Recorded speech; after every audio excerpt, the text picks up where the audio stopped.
Акча табуу кыйын экен түшүндүм. Иштеп көрдүм, болушунча күчүндүм. Кыйынчылык болгон кезде чыдабай сабырсыздан түйшүк тартып бөгүлдүм.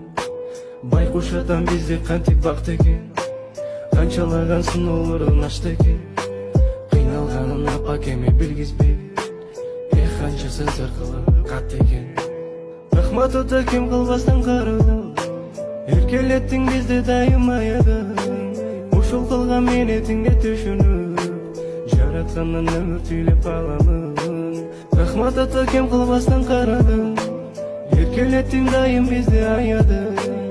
Ушул кылган менетиңе түшүнүп, Аллахымдан өмүр түйлөп каламын.